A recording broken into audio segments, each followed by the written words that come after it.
me, the aha moment was in my first year of my PhD. I was asked to write a chapter, and the chapter was basically a literature review. I also run seminars as well for undergraduate students, so especially when you're writing essays, I'm always able to give tips, and I know how to actually write an essay. So I was really shocked when my supervisor told me that I actually didn't produce a literature review. I didn't. There was a lot of assumptions in my work, and I jumped straight into discussion. And so for me, receiving very basic feedback like, where's your definitions and how have you organised your sources, seemed very, very basic to me. But it was crucial, otherwise it basically took away from the rigour of the work I produced. So my advice to you all would be, never trivialise feedback.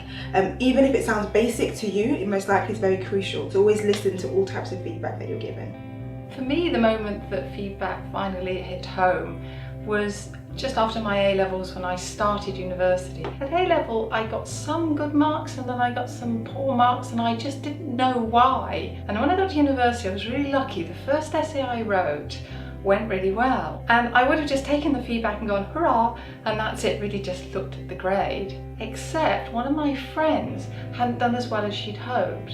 And she asked me to take a look at her essay and give her some advice.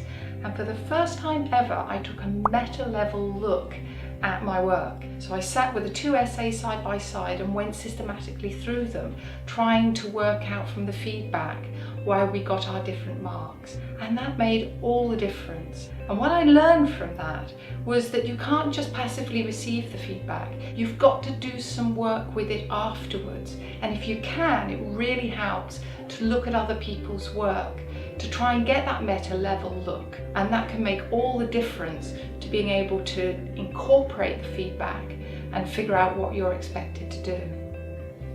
So my aha moment came during one of my seminars when my teacher split our class up into small groups, and we went off and we tackled an essay question each ourselves within our groups. Now, I'm someone who likes to work alone. I like to have all of my work to myself. I like to know what I'm doing. I like to have my head down, doing my essay, whatever it is I need to do for an assignment. So naturally, when speaking about group work, I would think that it's not really that beneficial for me. But what I found when doing this sort of group work was that there were a lot of other points that I could have made in an essay question that I wasn't even thinking about doing before. And what that did was very beneficial for me, because that opened up a ton of new ideas, a ton of new sort of arguments that I could have used in that essay question. And that was really helpful to kind of have that counter argument, those other viewpoints from other people who have lived different experiences. And then what ended up happening was that after that session, I took home all of the work that I did, and I ended up actually writing that same essay question that we did. And I wouldn't have been able to do that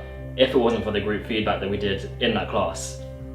So overall, when the three of us were talking about feedback and our aha moments, we realised there were some common themes. First of all, what came out was working with peers, working not just with you, waiting for your tutor to tell you what it's like, but also talking with other people on your course can be really useful, and feedback can take place at all different times and from different people. So yes, it can come from your tutor, and it can come through a conversation with your tutor or in written form, but it can also take place by looking at your peers' work in comparison to your own, and by talking to your peers even before you've even started writing a piece of work. That can be feedback. And then the other thing that we realised was that you have to be really active and respectful about the feedback. Pay proper attention to it, even if it seems kind of obvious, and do some work on it and make it your own. And in that way you get the most out of feedback, and you're more likely to have one of those aha moments.